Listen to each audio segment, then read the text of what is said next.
வணக்கம். சிறப்பான வணக்கம். இப்பகுதியில் சிலப்பதிகாரத்தில் கோவலன் மாதவி நிலைப்பாடு என்ன அப்படிங்கிறத நம்ம பார்க்கலாம்.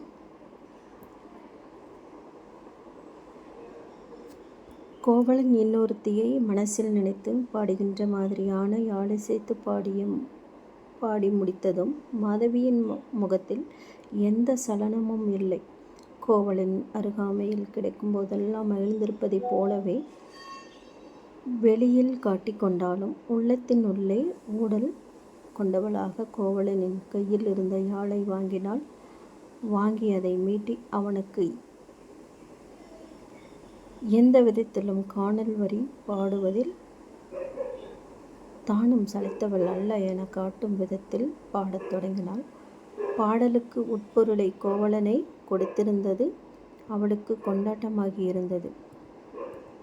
அதே பொருளில் அவள் இசைப்பதற்கும் அதுவே சுலபமும் ஆயிற்று என்பதை மாதவிக்கும் வழக்கமான இளங்கோவடிகளின் கணக்குப்படி 3 தான். கோவலன் பாடியதற்கு மாற்றுப்பாடலாக மாதவி தன் முதல் பாடலிலேயே ஊடகமாக உள்ளர்த்தத்தை சுருக்கி பாடுகின்றார். காவிரி பெண்ணே, இருமருங்கிலும் வண்டுகள் ரீங்கரிக்க பூவாடை போர்த்தி கயல் போலான விழிகள் அசைத்து நீ அசைந்து வரும் அழகு தான் என்ன? உன் கணவன் சோழ மன்னனின் விளையாத செங்கோலின் வல்லமையோ அசைந்தாடு வரும் உன் அழகுக்கு அழகு சேர்த்ததோ என்று மாதவியின் உதட்டிலிருந்து கசிந்த இசையும் பாடலும் ஓர் உருக்கொண்டு இசைப்பாடலாக அந்த இடத்தை நிறைத்தது. மாதவி பாடிய காணல் வரி பாட்டின் ஆரம்பம் கோவலனுக்கு புரிந்தும் புரியாததுமாய் இருந்தது. கற்பையே அணிகலன்களாக கொண்ட பெண்கள் பிற பெண்டிருடன் தம் கணவர் கூடினாலும் அவர்கள் வெறுக்க மாட்டார்கள். அப்படி வெறுக்காமல் இருப்பதும் அத்தகைய பெண்டிரின் கற்பின் சிறப்பே என்று கோவலன் பாடியதற்கு சரியான பதிலடி கொடுக்க வேண்டும் என்பது மாதவியின் எண்ணம். அதை தனது 2வது பாடலில் குலைத்துத் தருகின்றாள் அவள். ஆடவரின் ஒழுக்கமே பெண்ணின் கற்பின் அடித்தளம் என்ற அர்த்தத்தில் சோழன் செங்கோல் வழுவாத சிறப்பே காவிரியின் ஒசிந்து வரும் நடையழகு காரணமாயிற்று என்பதை தான் பாடிய பாட்டினுள் ஊடாடிய கருத்தாக கொண்டாள் மாதவி. மருங்கு வண்டு சிறந்தாற் பனிப்பூவாடை அது போர்த்து கருங்கயல் கண் விழித்து ஓல்கி நடந்தாய் வாழி காவேரி. கருங்கயல் கண் விழித்து ஓல்கி நடந்தவெல்லாம் நின் கணவன் திருந்து செங்கோல் வளையாமை அறிந்தோன் வாழி காவேரி.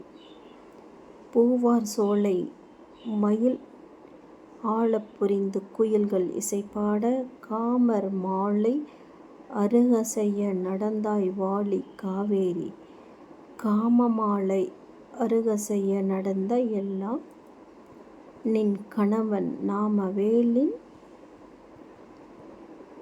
திறங்கண்டே அறிந்தேன் வாழி காவேரி என்று காவிரி பெண்ணை பூக்கள் நிறைந்த சோலையில் மலர்கள் ஆட குயில்களோ இசைக்க மலைகள் இடையே நீ ஒயிலாய் அசைந்து வந்தனை.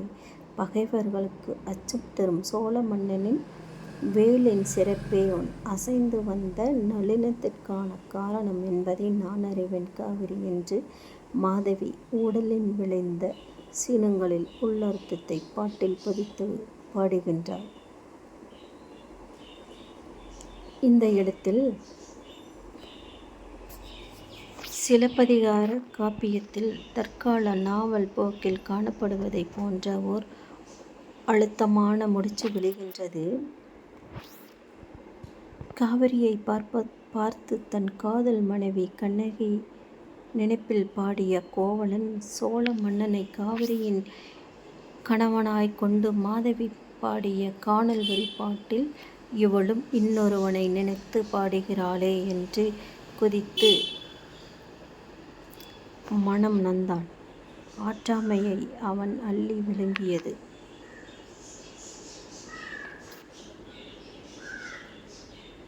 இவ்வகையான வரிகள் கோவலனுக்கும் சரி கண்ணகிக்கும் சரி எவ்வாறு இருந்ததை